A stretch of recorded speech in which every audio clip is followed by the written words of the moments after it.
ആവിഷ്കാരവും രണ്ടാം ദിവസവും ചർച്ച തുടരുകയാണ്.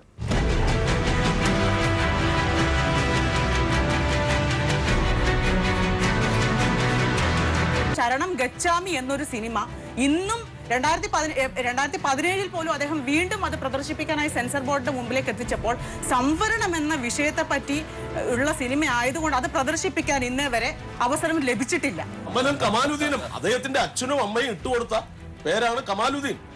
അദ്ദേഹത്തിന്റെ ചിലപ്പോ പിന്നെ സഹോദരിക്ക് കമാലുദ്ദീൻ എന്ന് വിളിക്കാൻ പറ്റും, കമൽ എന്ന് വിളിക്കാൻ പറ്റില്ല. അപ്പൊ നമ്മൾ പോയി അവിടെ പ്രശ്നം ഉണ്ടാക്കണോ? ആമി എന്ന് പറയുന്നത് വരും, ആമി വരും. മഞ്ജു വാര്യർ പറഞ്ഞെന്താ, ഞാൻ ആമിയായി വരും, എന്നെ തടുക്കാൻ പലപ്പോഴും നോക്കും. ഞാൻ ഈ ചിത്രത്തിൽ അഭിനയിക്കാൻ തീരുമാനമെടുത്തു കഴിഞ്ഞു, ഞാൻ അഭിനയിക്കും, എനിക്ക് രാഷ്ട്രീയമൊന്നുമില്ല. ശ്രീ വിനോദ് വൈശാഖി പറഞ്ഞു കമാലുദ്ദീനെ, കമലിനെ ഞാൻ കമാലുദ്ദീൻ എന്ന് പറഞ്ഞു. 4 പേരും സമാനമായിട്ടുള്ള ആശയം പറഞ്ഞു. നരേന്ദ്രമോദിയെ നരാധമൻ, ഞാൻ പൊളിറ്റീഷ്യൻ എന്നുള്ള രീതിയിലുള്ള പ്രധാനമന്ത്രി എന്നുള്ള രീതിയിലുള്ള ഒരു വ്യക്തിയെ കുറിച്ചല്ല പറയും. നരേന്ദ്രമോദിയെ എന്ന വ്യക്തിയെ നരാധമൻ എന്ന് പറയാനുള്ള റൈറ്റ് ഒരാൾക്കുണ്ട് എങ്കിൽ കമാലുദ്ദീനെ കമാലുദ്ദീൻ എന്ന് പറയാനുള്ള ഒരു അടിസ്ഥാനപരമായിട്ടുള്ള അർഹത എനിക്കില്ലേ? അതിനെ എതിർത്ത് നീ ഇങ്ങനെ പറയാവുള്ളൂ എന്ന് പറയുന്നത്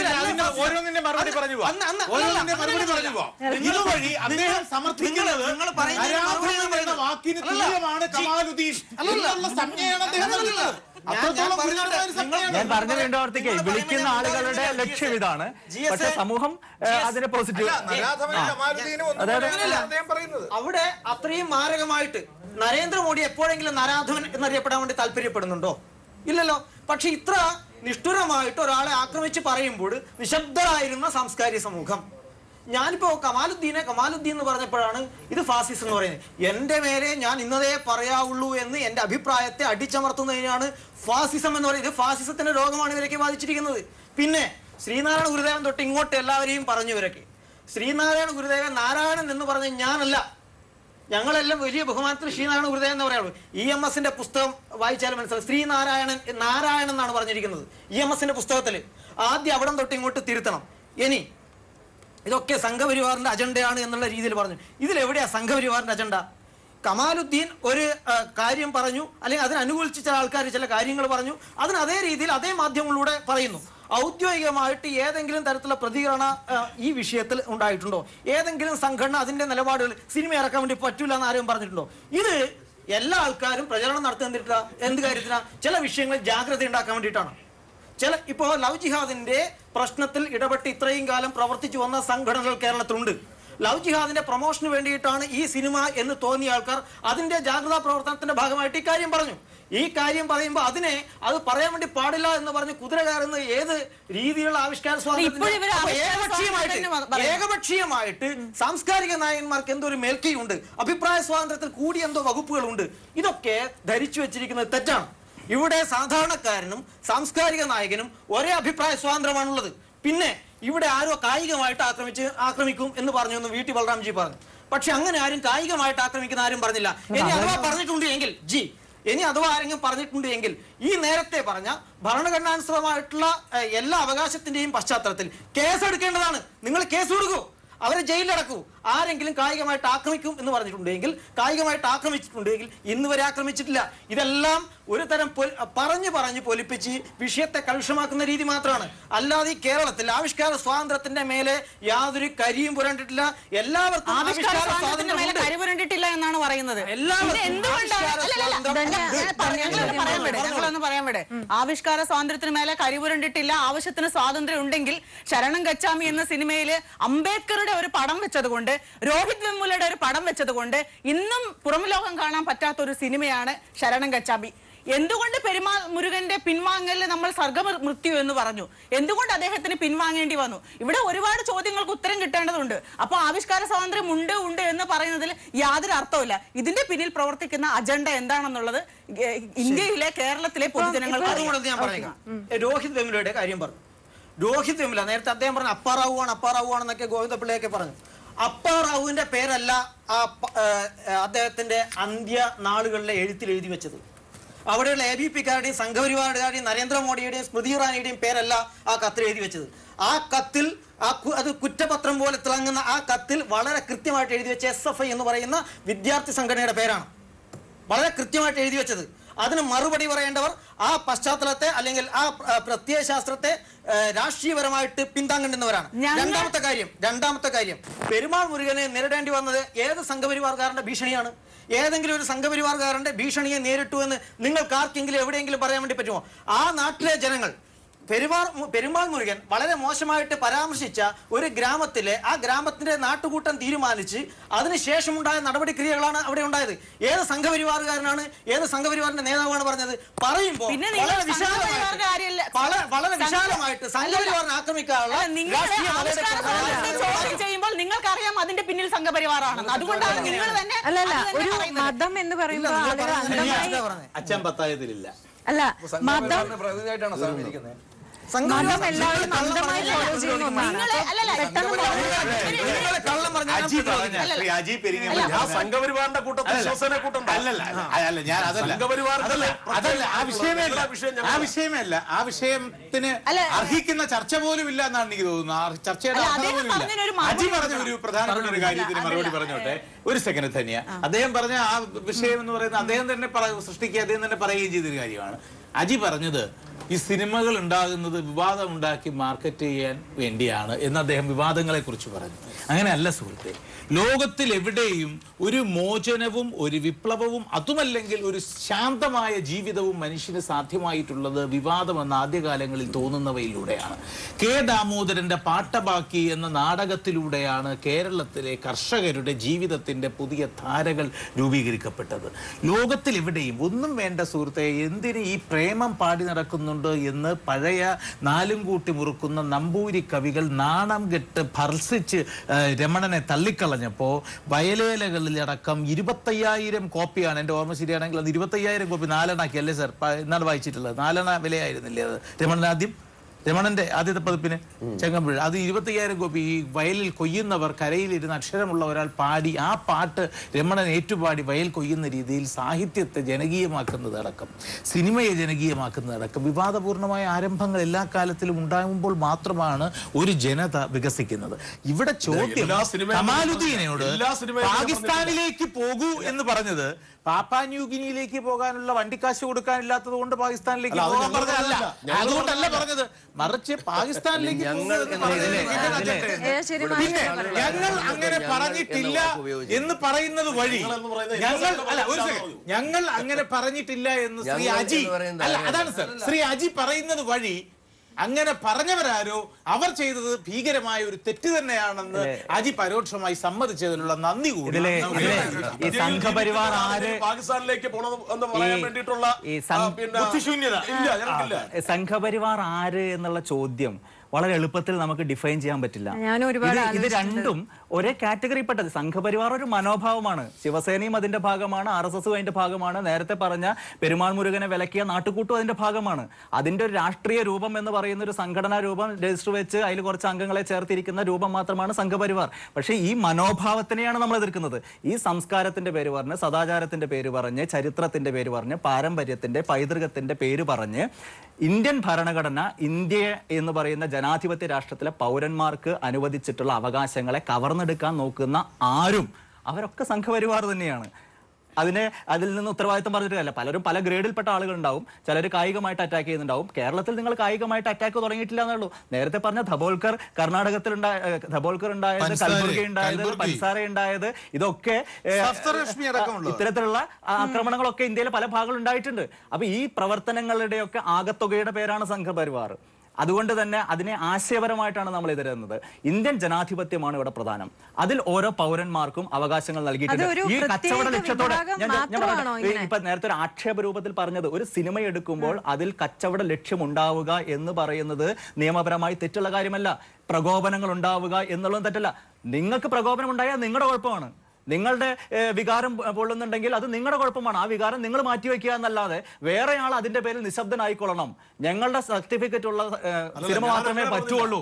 അല്ല, അങ്ങനെയാണ് നിങ്ങൾ പറഞ്ഞ വാക്കല്ല നിങ്ങൾ പറയുന്ന ആശയത്തിന്റെ രത്നച്ചുരുക്കമാണ് പറഞ്ഞത്. നിങ്ങളുടെ അംഗീകാരം വേണം.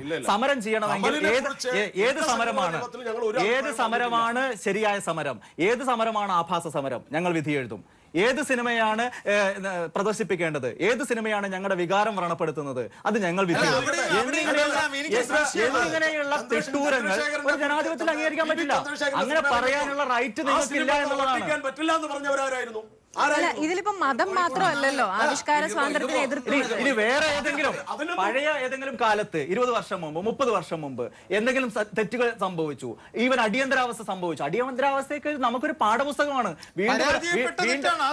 വീണ്ടും ഒരു അടിയന്തരാവസ്ഥ ഉണ്ടാകാതിരിക്കാനുള്ള ജാഗ്രതയിലേക്ക് ഇന്ത്യൻ ജനാധിപത്യത്തെ വളർത്തിയ ഒരു അനുഭവമാണ്.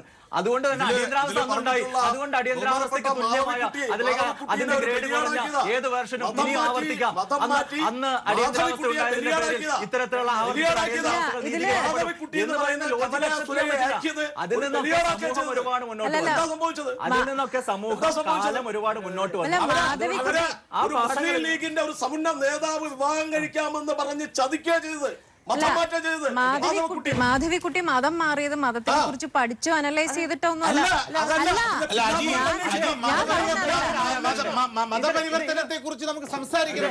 മതപരിവർത്തനത്തെ കുറിച്ച് സംസാരിച്ചാൽ അല്ല, ഓസ്കാർ അവാർഡ് ദാനത്തെ കുറിച്ച് ഇന്നലെ പറഞ്ഞതിനെ കുറിച്ച് വീണ്ടും പറയണം. വീണ്ടും ലജ്ജിക്കുന്നു.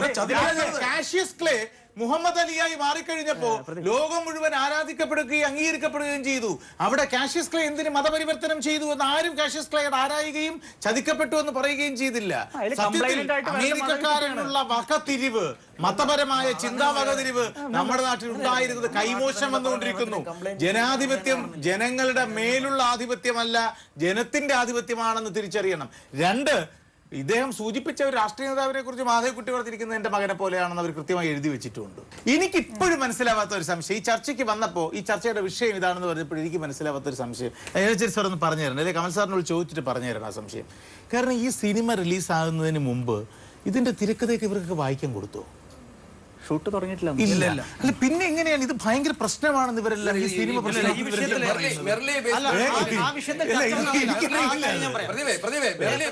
പറയുന്ന ഇവരും കൂടെ മാധവിക്കുട്ടിയോടൊപ്പം വളരെ കാലം താമസിച്ച ഒരു എഴുത്തുകാരിയുണ്ട്. അവരുടെ ഒരു പുസ്തകം വന്നിട്ടുണ്ട്. ആ പുസ്തകത്തിന്റെ ഉള്ളടക്കത്തിൽ ആ ഉള്ളടക്കം ആരും അംഗീകരിക്കുന്നില്ല. കമലനെ തള്ളിക്കളയുന്നു. പിന്നെ ആ ഉള്ളടക്കം തള്ളിക്കളയുന്നു. പക്ഷെ അത് വെച്ചുകൊണ്ടുള്ള ഒരു നിരീക്ഷണം ഇപ്പൊ ആമി വരുമ്പോ എന്ത് സംഭവിക്കും? ആമി തിയേറ്ററിൽ ഓടുവോ? ഇനി അതിനകത്ത് ഈ മതം മാറ്റം പ്രശ്നം, പുഴയുണ്ട്, പുഴയുടെ അക്കരെ മരമുണ്ട്, മരത്തിൽ പട്ടിയുണ്ട്, എങ്ങനെയാണ് ഇത് കാണുന്നത്? ഞങ്ങൾ ഇറങ്ങേണ്ടി വരുമോ? അങ്ങനെ ഇറങ്ങേണ്ടി വരില്ല. ഇവിടെ ഇത് ജനാധിപത്യ കേരളമാണെങ്കിൽ ഇത് ഓടിക്കുന്നത് നിങ്ങൾ പറയുന്നതിൽ കാര്യമുണ്ട്. ഇപ്പോ ഈ ഇവരുണ്ടല്ലോ, വീസ് ബോർഡ് എഴുതിയിരിക്കുന്ന പുസ്തകമാണ് the love Queen of Malabar. ആ പുസ്തകത്തിനകത്ത് ആണ് മതപരിവർത്തനത്തിന്റെ എല്ലാ ചരിത്രങ്ങളും പ്രണയത്തിന്റെ എല്ലാ അതിഭാവുകത്വത്തോടും എല്ലാം കൂടെ ചിത്രീകരിച്ചിരിക്കുന്നത്. അതിന്റെ അകത്ത് പറഞ്ഞിരിക്കുന്ന ചില ഗൂഢാലോചനകളുണ്ട്. അതിൽ മാധവിക്കുട്ടി തന്നെ പറഞ്ഞിരിക്കുന്ന $10 ലക്ഷം ഇദ്ദേഹം സൗദിയിൽ നിന്ന് വാങ്ങിച്ചു എന്ന് പറയുന്ന ഒരു ഭാഗമുണ്ട്. ആരാണോ പ്രണയിച്ചത് അയാൾ അത് വാങ്ങിച്ചിട്ടാണ് ചതിച്ചത് എന്ന് പറയുന്ന ഒരു പരാമർശമുണ്ട്. അത് കേരളത്തിലെ ലവ് ജിഹാദുമായിട്ട് ബന്ധപ്പെട്ടിട്ട് അതിനെ പ്രതിരോധിക്കാൻ വേണ്ടി പ്രവർത്തിച്ചുകൊണ്ടിരിക്കുന്ന സംഘടനകൾക്ക് ഇത്തരത്തിലുള്ള നിരവധി കാര്യങ്ങൾ അറിയാം. ഇത് ഞാൻ പറയുന്നത് 2012 ബഹുമാനപ്പെട്ട ഉമ്മൻചാണ്ടിക്ക് സമർപ്പിച്ച അവകാശ പത്രികയാണ്. 2012 ഈ വിഷയത്തിൽ അന്വേഷണം നടത്തണം. ആയിരക്കണക്കിന് ഉദാഹരണങ്ങൾ ഞങ്ങൾ പിന്നെ കേസ് സ്റ്റഡീസ് കൊടുക്കാൻ വേണ്ടിയിട്ട് തയ്യാറായിട്ട് നിന്നാണ് അന്ന് അന്വേഷിക്കാൻ വേണ്ടി തയ്യാറായി. 2009 ഇതിനെക്കുറിച്ച് വളരെ വ്യക്തമായിട്ട് റിപ്പോർട്ട് തയ്യാറാക്കി DGP ജേക്കബ് പുന്നൂസ് സാർ കൊടുത്തിട്ടുണ്ടായിരുന്നു. അപ്പോൾ ഇതുമായിട്ട് ബന്ധപ്പെടുന്നതാണ് $10 ലക്ഷം ഇദ്ദേഹം കൈപ്പറ്റി എന്ന് പറയുന്നത്. ആ പശ്ചാത്തലത്തിൽ ലവ് ജിഹാദ് പ്രൊമോഷന് വേണ്ടി നടന്ന മതപരിവർത്തനം അത് ഈ സിനിമയും ചെയ്യുന്ന അതേ പശ്ചാത്തലത്തിലാണ് ഇന്ന് സംശയിക്കേണ്ട സാഹചര്യം ഇപ്പോഴുണ്ട്. ഇപ്പൊ സംഘപരിവാർ എന്ന് പറയുന്ന അവർക്ക് എന്താണ് പേടി? അതിന്റെ കണ്ടന്റിനെ കുറിച്ചാണോ? ഒരു പേടിയില്ല. ഈ സാധാരണ ഇതിൽ എല്ലാവരും എന്തിനാ പ്രതികരിക്കുന്നത്? പേടിച്ചിട്ടാണോ? ഇതിനെക്കുറിച്ച് ജാഗ്രത ഉണ്ടാക്കുക. ഈ സിനിമ ഇങ്ങനെയാണ്. അപകടം എന്താണെന്നറിയോ? ഓരോ മലയാളിയും ലജ്ജിപ്പിച്ച നാണിപ്പിച്ച ഒരു ഉത്തരവ് ഒരു ഉദ്യോഗസ്ഥ പുറത്തിറക്കി. അത് പിൻവലിക്കപ്പെട്ടു. അതായത് കലാലയങ്ങളിൽ വിദ്യാലയങ്ങളിൽ പെൺകുട്ടികൾ ഒരിക്കലും പ്രണയിക്കരുത് എന്ന് പറഞ്ഞൊരു ഉദ്യോഗസ്ഥ, ഒരു വിദ്യാഭ്യാസ വകുപ്പിലെ ഒരു ഉദ്യോഗസ്ഥ ഒരു ഉത്തരവ് പുറത്തിറക്കുന്ന പ്രണയം പോലും വിലക്കപ്പെടുന്ന അവസ്ഥ ജാഗ്രതയാണ്. ആരെങ്കിലും ചെയ്യുന്ന കാര്യങ്ങൾക്കുള്ള പിതൃത്വമൊക്കെ നമ്മുടെ മേലെ ആരോപിക്കേണ്ട ആ വിഷയം അവിടെ നിൽക്കട്ടെ. ഞാൻ പറഞ്ഞത് വേറൊരു വിഷയമാണ്. ഞാൻ പറഞ്ഞത് ഇത്തരത്തില് നിരവധി കാലങ്ങളായിട്ട് പ്രവർത്തിച്ചുകൊണ്ടിരിക്കുന്ന ആള് ഇവിടുത്തെ ആഭ്യന്തര വകുപ്പിന് എന്ത് തെളിവാണെങ്കിലും കൂടെ ഇപ്പോഴും ഞാൻ പരസ്യമായിട്ട് നിങ്ങൾ ഇത് ഈ ലവ് ജിഹാദുമായിട്ട് ബന്ധപ്പെട്ട ആയിരക്കണക്കിന് കേസുകളുടെ ഞാൻ കൊടുക്കാൻ വേണ്ടി തയ്യാറാണ്. ഇവിടുത്തെ ആഭ്യന്തര വകുപ്പ് കേസെടുത്ത് അന്വേഷിക്കാൻ വേണ്ടി തയ്യാറാകുമോ? 2012 മെയ് മാസത്തിൽ കൊടുത്തിട്ടുള്ള അവകാശ പത്രികയാണ് ഞാനിപ്പോൾ കാണിച്ചത് ബഹുമാനപ്പെട്ട ഉമ്മൻചാണ്ടിക്ക്. 2009 തൊട്ട് നിരവധി പത്രികകൾ കൊടുത്തിട്ടുണ്ടായിരുന്നു. അതിന്റെ അടിസ്ഥാനത്തിൽ 2009 ജേക്കബ് പുന്നൂസ് സാർ റിപ്പോർട്ട് ഹൈക്കോടതിയിൽ കൊടുത്തിട്ടുണ്ടായിരുന്നു. Justice K T Sankaran sir ഇതിന്റെ പേരിൽ ഒരു ഓർഡർ ഇറക്കിയിട്ടുണ്ടായിരുന്നു. അതിന്റെ പശ്ചാത്തലത്തിലാണ് ഇത് കൂട്ടി വായിക്കപ്പെടുന്നത്.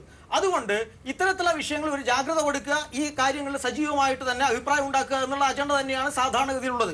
എല്ലാ സംഘടനകൾക്കും അവരുടേതായിട്ടുള്ള കാര്യങ്ങളിൽ ജാഗ്രത പുലർത്താനുള്ള സംവിധാനങ്ങളുണ്ട്. പിന്നെ സോഷ്യൽ മീഡിയയിൽ പല ആൾക്കാരും പറയുന്നതിന്റെ ഒക്കെ പിതൃത്വം സംഘപരിവാർ സംഘടനകളുടെ പേരിൽ കെട്ടിവെക്കുന്നത് ശരിയല്ലാത്താണ്. ഞങ്ങൾക്ക് ഇഷ്ടമില്ലാത്ത അവൻ സംഘപരിവാറാണ്. ഇപ്പൊ ബൽറാംജി നേരത്തെ പറഞ്ഞ പോലെ ഇതൊരു മാനസികാവസ്ഥയാണ്. ഇങ്ങനെയൊക്കെ വിശാലമായിട്ടുള്ള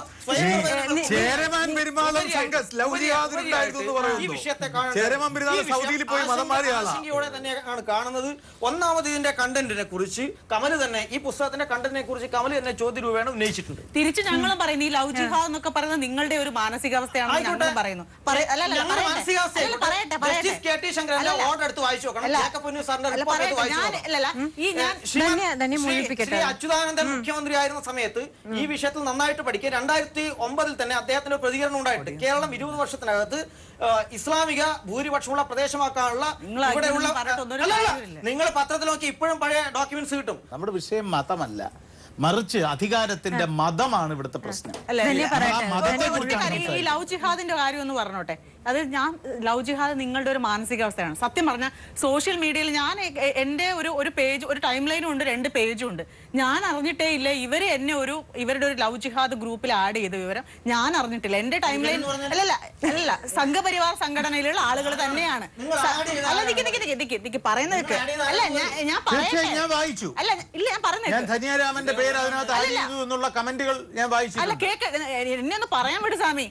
ഇത് ഞാൻ അറിഞ്ഞില്ല ഈ ഗ്രൂപ്പിൽ എന്നെ ആഡ് ചെയ്ത് വരാം. പക്ഷേ എപ്പോഴെങ്കിലും ഇപ്പോഴും എന്റെ ഫോൺ എടുത്ത് നോക്കിയാൽ വാട്സാപ്പിൽ 6876 മെസ്സേജ് കിടപ്പുണ്ട്. ഇതൊക്കെ ആരാണ് വായിക്കുന്നത്? ഈ സോഷ്യൽ മീഡിയയിൽ വരുന്നത് വായിക്കാൻ നേരമില്ല. അപ്പൊ ഇവരിങ്ങനെ അതിനകത്ത് കുറെ കമന്റ്സ് അറിയാതെ എന്റെ ഒരു തംസപ്പ് എങ്ങനെയോ അതിനകത്ത് വീണു. എന്റെ കയ്യിൽ നിന്നാണോ, ഇനി എന്റെ കുഞ്ഞിന്റെ കയ്യിൽ നിന്നാണോ, ഇനി എന്റെ ടൈം ലൈൻ എടുത്ത് നോക്കുന്ന എന്റെ ഭർത്താവിന്റെ അല്ലെങ്കിൽ എന്റെ 4 സുഹൃത്തുക്കളുടെ കയ്യിൽ നിന്നാണെന്ന് എനിക്കറിയില്ല. ഞാൻ വായിച്ചിട്ടുമില്ല.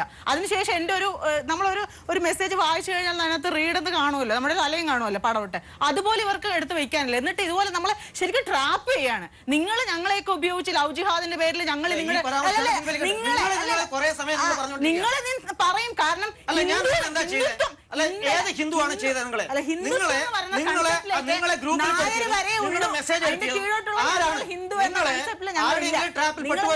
ഉത്തരവാദിത്തം ഞങ്ങൾക്കല്ല. നിങ്ങളെ ആരാണ് ഹിന്ദു എന്ന് പറയുന്നത് ഞങ്ങൾ പഠിച്ചുള്ള നിങ്ങളോട് സംസാരിക്കാൻ വേണ്ടി പറ്റുള്ളൂ. ഞാൻ പറഞ്ഞത് ആരാണ് അവരെ വാട്സപ്പ് ഗ്രൂപ്പിൽ ചേർത്ത് അവരത് പറയട്ടെ. വിഷയം ആവിഷ്കാര സ്വാതന്ത്ര്യമാണ്. ഞാൻ പറഞ്ഞത് മതമല്ല വിഷയം, മതമാണ് വിഷയം. മാധവിക്കുട്ടിയുടെ ലോകം ഒരു കവയത്രിയെ നിർമ്മിക്കുന്നു, അവരുടെ കഥയാണ്. 15 വയസ്സായ ഒരു പെൺകുട്ടി അനുഭവിക്കുന്ന പ്രശ്നങ്ങളാ. അവര് ഏറ്റവും പ്രായം കൂടിയ ഒരാളിനോടൊപ്പം ജീവിക്കേണ്ടി വരുന്നു. അപ്പൊ ആ ജീവിതത്തിനകത്ത് അവരനുഭവിക്കുന്ന സംഘർഷം ഒന്നും ജനം കാണണ്ട, അതൊന്നും കാണണ്ട. ഇവിടെ ഞങ്ങൾ ഈ സിനിമയെ നിർത്തും. ഇനി ഇതിനകത്ത് എന്താണ് വിഷയമുള്ളത് ഞങ്ങൾ നിർത്തും. ഇതാണ് ഇപ്പോ ഈ സ്വാമി ഉൾപ്പെടെ എല്ലാവരും പറഞ്ഞു.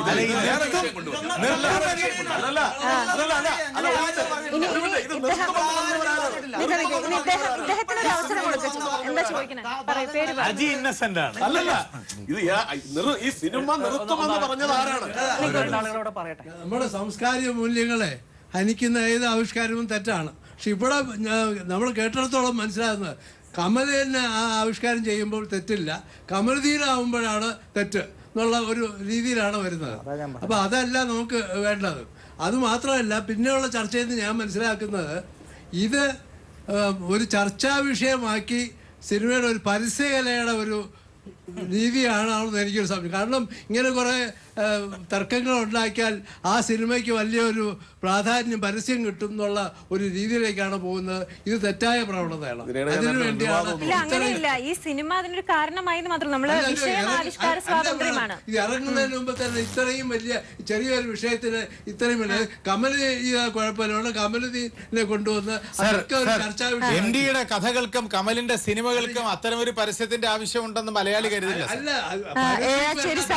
ആ പറഞ്ഞത് ശരിയുണ്ട്. എന്താ അറിയോ, തസ്ലിമ നസീമിന്റെ ലജ്ജ എന്ന നോവലുണ്ടല്ലോ, ആ നോവൽ ഉണ്ടാക്കിയത് ചെറിയ വിപ്ലവമൊന്നുമല്ല.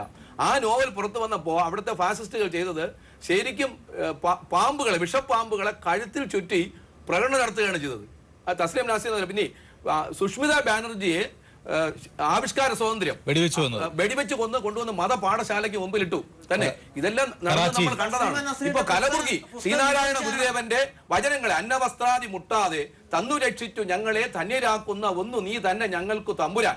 ഈ കവിതകളെയൊക്കെ കർണാടകത്തിലേക്ക് വിവർത്തനം ചെയ്ത ഒരു തെറ്റേ ആര് ചെയ്തോളൂ? കലബുർഗി ചെയ്തോളൂ. അദ്ദേഹത്തിന് വെടിവെച്ച് കൊന്നു. നിങ്ങൾ ഇവിടെ ഈ നാട്ടിലല്ലേ ജീവിക്കുന്നത്, അപ്പൊ കമലിനെ കമാലുദ്ദീനാക്കാൻ എത്ര ദിവസം എടുത്തു? അദ്ദേഹത്തിന്റെ വീട്ടിലേക്ക് മാർച്ച് ചെയ്തു.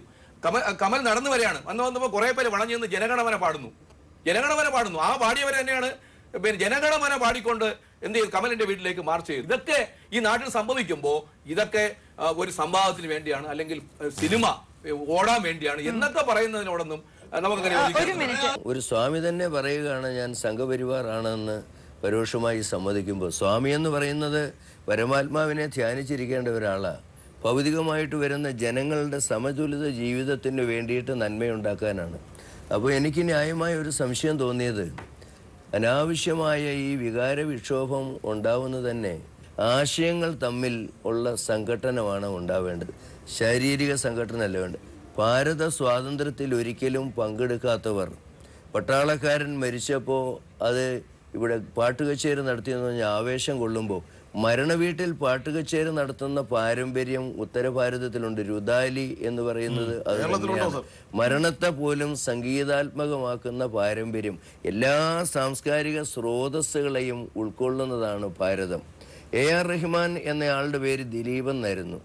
ആ AR റഹ്മാൻ പിന്നീട് ആ പേര് സ്വീകരിച്ച് ദിലീപ് എന്ന പേര് മാറ്റിയിട്ട് ഇത്രയും വർഷമായിട്ട് ആരും മിണ്ടിയതേയില്ല. പെരുമാൾ മുരുകൻ്റെ പുസ്തകം ഒരുപാട് വർഷങ്ങൾക്ക് മുൻപ് തമിഴകത്ത് വന്നതാ. ഒരു പ്രശ്നവും അവിടെ ഉണ്ടായില്ല. ഇത് ഇംഗ്ലീഷിലേക്ക് ട്രാൻസ്ലേറ്റ് ചെയ്ത് 2-3 വർഷമേ ആയുള്ളൂ. അത് ഇംഗ്ലീഷിലേക്ക് ട്രാൻസ്ലേറ്റ് ചെയ്ത് ഡൽഹിയിലുള്ള ആളുകളാണ് ഇത് മതത്തെ വ്രണപ്പെടുത്തിയെന്ന് കണ്ടുപിടിച്ചത്. സീതയുടെ രാവണന്റെ മകളാണ് സീത എന്ന് എഴുതിയ പുസ്തകം എത്രയോ ദശകങ്ങൾക്ക് മുമ്പാണ്, കമ്പരാമായണം. ആ കമ്പരാമായണം എഴുതിയതിൻ്റെ പേരിൽ കമ്പർക്ക് യാതൊരു ഭൗതികമായ ഭീഷണിയും ഉണ്ടാവാത്ത പാരമ്പര്യമുള്ള ഒരു ഒരു സംസ്ഥാനത്ത്, തമിഴകത്ത് അനുകൂലമായ രാഷ്ട്രീയ മാറ്റമുണ്ടായി എന്ന തെറ്റിദ്ധാരണയിലാണ് ചില ആളുകൾ സംസാരിക്കുന്നത്. കച്ചവി എന്ന് പറയുന്ന സരസ്വതിയുടെ വീണ കൊണ്ട് ആ സരസ്വതി നഗ്നത മറച്ചിരിക്കുന്ന നഗ്നചിത്രം എന്ന് ചിലർ പറയുന്ന ആ ചിത്രം വരച്ചത് 70കളുടെ ആദ്യമാണ്.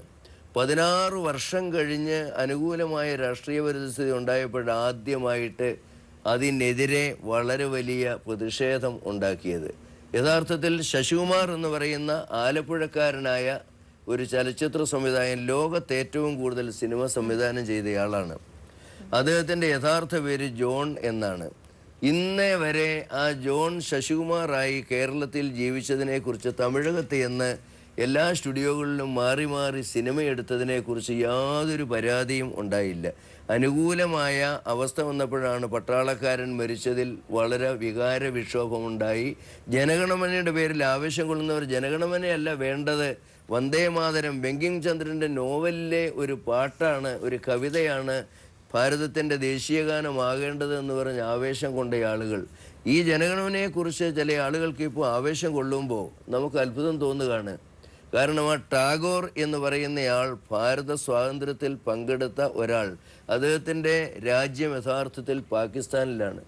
പ്രമുഖരായിട്ടുള്ള ഭാരതത്തിലെ പൂർവ്വകാല നേതാക്കൾ പലരുടെയും രാജ്യം പാകിസ്ഥാനിലേക്കാണ്. അപ്പോൾ പാകിസ്ഥാനിലേക്ക് എന്ന് പറയുമ്പോൾ ഈ ഭാരതത്തിൽ നിൽക്കുന്നവർ അങ്ങോട്ട് പോവുകയും ഇങ്ങോട്ട് വരികയത് മാത്രമല്ല, ലോകത്ത് പോയാലപ്പോൾ എവിടെ ജീവിക്കും? ലോകത്തിൻ്റെ വളരെ വലിയൊരു ഭാഗം ക്രിസ്ത്യാനി കൈയടക്കി വെച്ചു, ബാക്കി മുസ്ലിം കൈയടക്കി വെച്ചു. ഹിന്ദുവിൻ്റെ രാജ്യം എന്ന് പറയാൻ കഷ്ടിച്ച നേപ്പാൾ മാത്രമാണുള്ളത്. അപ്പം നമ്മളെ രാജ്യത്ത് ജീവിക്കുമ്പം സാഹോദര്യത്തോടു കൂടി ജീവിക്കുകയാണ് ലക്ഷ്യം, സ്നേഹത്തോടു കൂടി ജീവിക്കുകയാണ് നമ്മുടെ ധർമ്മം. കലാകാരൻ ഒരുപടി മുൻപേ സഞ്ചരിക്കുന്നയാളാണ്, അയാൾക്ക് വോട്ട് ഒരെണ്ണേ ഉള്ളൂ മറ്റുള്ളവരെ പോലെ. പക്ഷെ അഭിപ്രായ സ്വാതന്ത്ര്യത്തിന്റെ കാര്യത്തിൽ കലാകാരൻ ഉയരത്തിൽ നിൽക്കേണ്ടവൻ, മുൻപേ സഞ്ചരിക്കേണ്ടവനാണ്. വിഷയത്തിന്റെ ഒരു ബോട്ടം ലൈൻ എന്താണ് GS? ഫാസിസത്തെക്കാൾ അപകടകരമാണ് പലരുടെയും മനമെടുപ്പിക്കുന്ന നായക നിശബ്ദത എന്ന് ഞാൻ പറഞ്ഞു. നേട്ടങ്ങളിൽ അഭിരമിച്ച് ഈ വിഷയത്തിൽ പ്രതികരിക്കാതെ നിശബ്ദരായി പോകുന്ന കലാകാരന്മാരുടെയും എഴുത്തുകാരുടെയും ആത്മഹത്യാപരമായ ഡഫ്നെസ്സിനെ കുറിച്ച്, മൂകതയെയും അവരുടെ ബധിരതയെക്കുറിച്ച് നമ്മൾ വേദനിക്കണം. ഫാസിസത്തിനോട് ഒരിക്കലും എഴുത്തുകാരുടെ ചിന്തകളുടെ ചെയ്തികളുടെ സ്വാതന്ത്ര്യം പരാജയപ്പെട്ടിട്ടില്ല. ചന്ദനമരങ്ങളിൽ കമലാദാസ്, മാധവിക്കുട്ടി, അല്ലെങ്കിൽ കമലാസുരയ്യ, അതല്ലെങ്കിൽ ആമിയൊപ്പു അവരെഴുതിയ ഒരു കഥാപാത്രം പറയുന്ന ഒരു സാധനമാണ് ഫാസിസത്തിനോട് കമലും MTയും സർഗാത്മകത ഹൃദയത്തിൽ പേറുന്ന ഓരോ മലയാളിയും പറയുന്നത്. നിങ്ങൾ ആരാണെന്ന് ഞങ്ങൾക്കറിയാം, നിങ്ങൾ ആരാണെന്ന് ഞങ്ങൾക്കറിയാമെന്ന് നിങ്ങൾക്കും അറിയാം.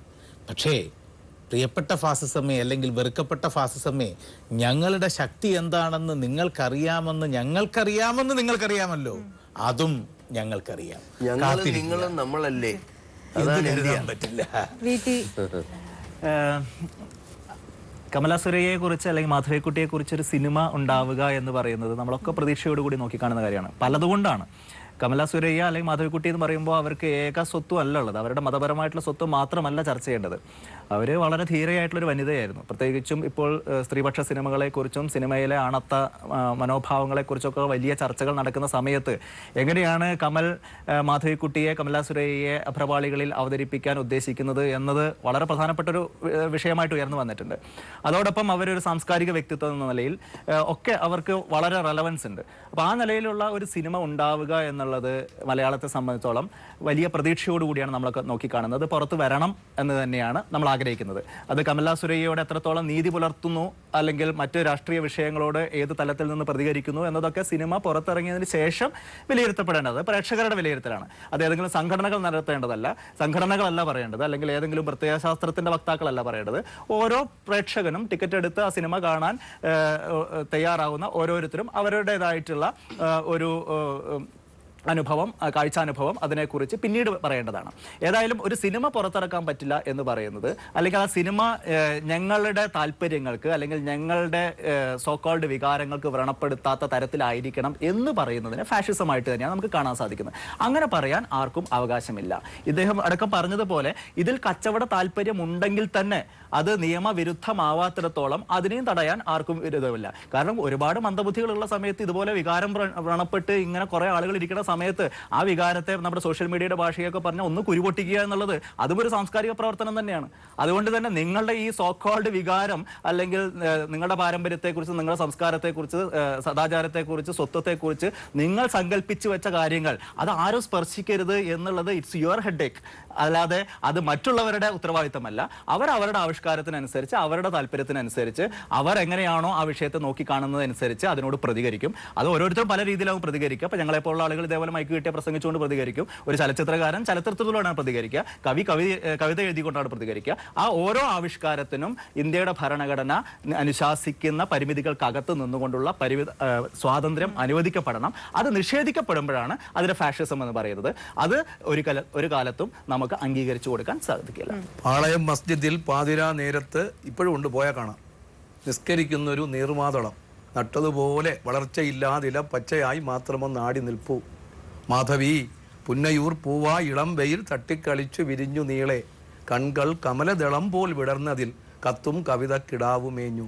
സൂര്യന്റെ കണ്ണെന്നെഴുതാൻ പുറപ്പെട്ടു, കാറുമുടി വീശി പരന്നു നീന്തി, ചന്ദ്രനൊരു ഉമ്മ എറിഞ്ഞു, പാഴ് വസ്തുവായി സങ്കടപ്പെട്ടു നിലത്ത് വീണു. പിന്നെ കരിവയിൽ മൂടി മുഖം മറച്ചോമനത്തിങ്കൽ കിടാവു പാടി, ചിലമ്പെറിഞ്ഞാരും എടുത്തില്ല അതിൽ തുരും പുരുകിയ ആ സങ്കട പാട്ടുകേട്ടു. ഞാനത് പറയാൻ കാരണം പറ്റുന്നില്ല. ആ ചിലമ്പ്, മാധവക്കുട്ടി സൂക്ഷിച്ച ആ ചിലമ്പ് റോസ്മേരിക്ക് എറിഞ്ഞു കൊടുത്തു. പ്രദീപൊക്കെ ഉണ്ടായിരുന്ന ഒരു വേദി വെച്ച് വയലാർ അവാർഡ് വാങ്ങിച്ചപ്പോൾ എറിഞ്ഞു കൊടുത്തിട്ട് പറഞ്ഞു, ആരെങ്കിലും എൻ്റെ ചിലമ്പ് ഞാൻ റോസ്മേരിക്ക് കൊടുക്കുന്നു. ഒരുപാട് കാലം പ്രദീപ് പിന്നെ അത് പ്രസംഗിച്ചു കിടന്നു.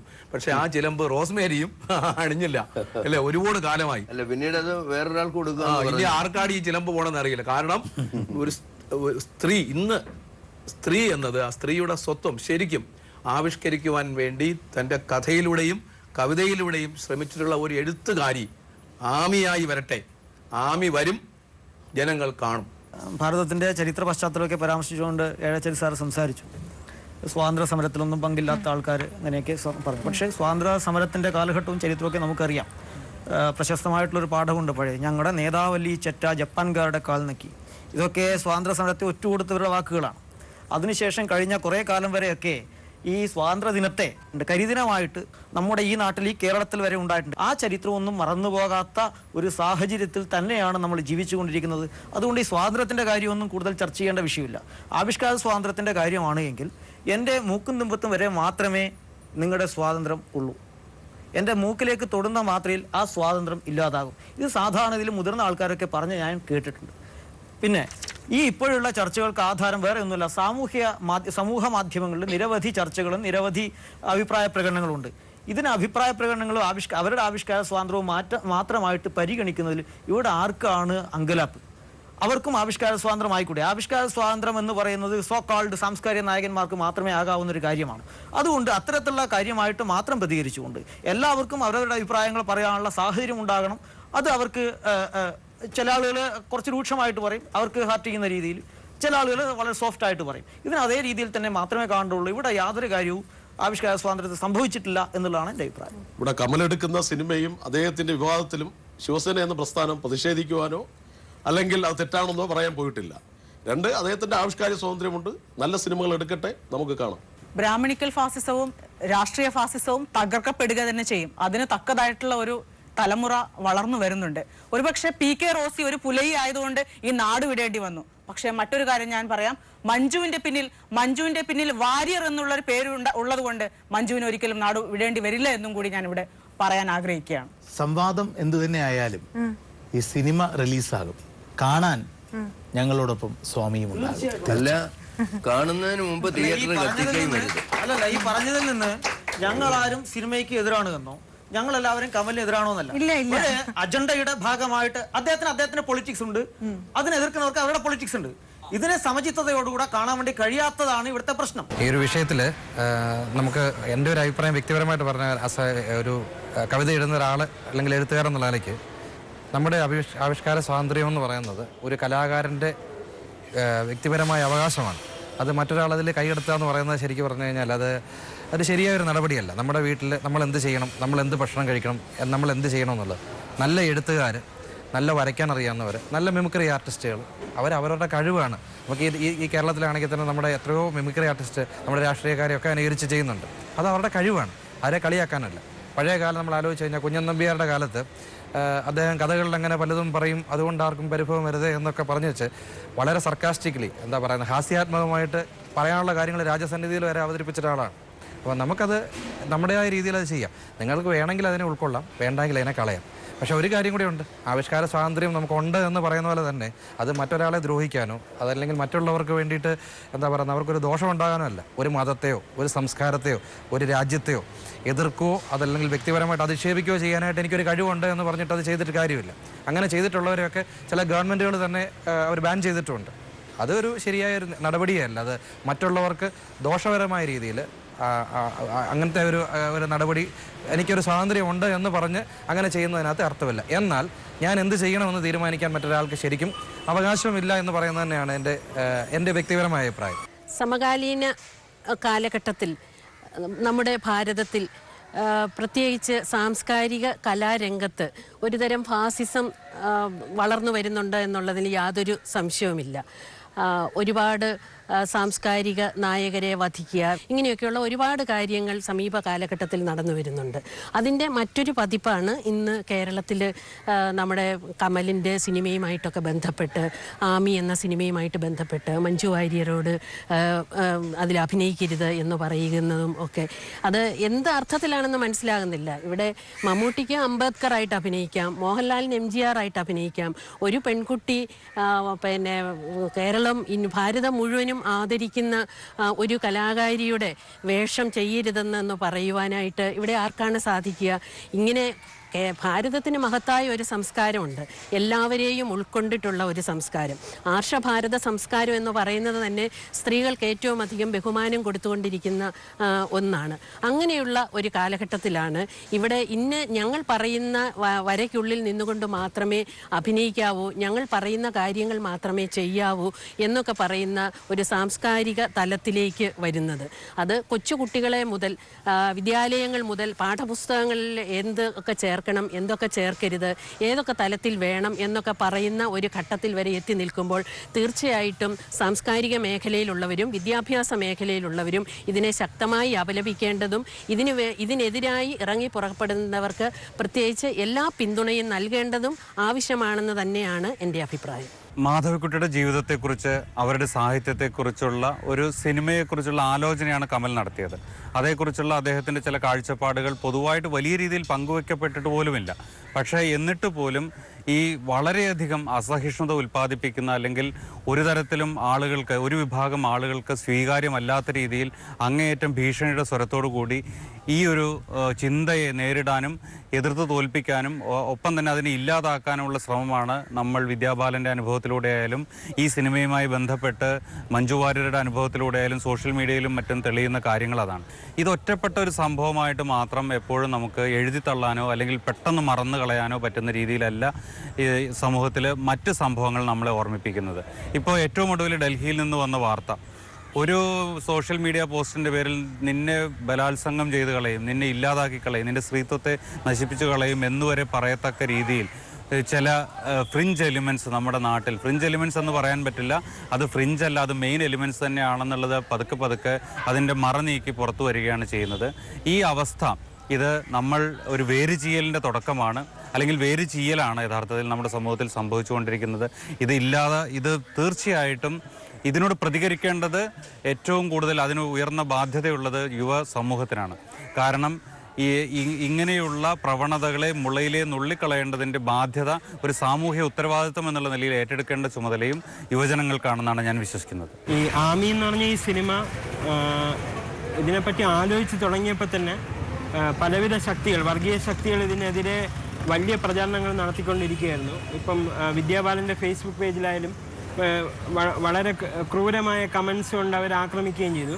ഇതെല്ലാം വ്യക്തമായൊരു അജണ്ടയുടെ ഭാഗമായിട്ടാണ് ഇത് നടക്കുന്നത്. കാരണം ഇതിൻ്റെ പിന്നിലേക്ക് നോക്കിക്കഴിഞ്ഞാൽ ഇത് പുതിയൊരു ട്രെൻഡാണ്. കാരണം ഈ ട്രെൻഡ് ഇനി അനുവദിച്ചു കഴിഞ്ഞാൽ ഇനി ആർക്കും സിനിമ എടുക്കാൻ പറ്റാത്തൊരവസ്ഥയിലേക്ക് ഇത് വരും എന്നുള്ളതാണ് ഒരു സത്യം. ആമിയും ആവിഷ്കാരവും എന്ന വിഷയത്തെ ആസ്പദമാക്കി ഇവിടെ നടന്ന സജീവ ചർച്ചയിൽ ഉരുത്തിരിഞ്ഞു വന്ന ഒരു പൊതുവികാരം ഇതാണ്: ആവിഷ്കാര സ്വാതന്ത്ര്യത്തിന്റെ മുകളിൽ സാംസ്കാരിക ഫാഷിസത്തിന്റെ കരിനിഴൽ വീണിരിക്കുന്നു. ഈ വിഷയത്തെക്കുറിച്ച് ഇനിയും ഒരുപാട് സജീവ ചർച്ചകൾ ഉണ്ടാകട്ടെ. അടുത്തയാഴ്ച പുതിയൊരു വിഷയവുമായി സെൽഫിയിൽ വീണ്ടും കാണാം. നന്ദി, നമസ്കാരം.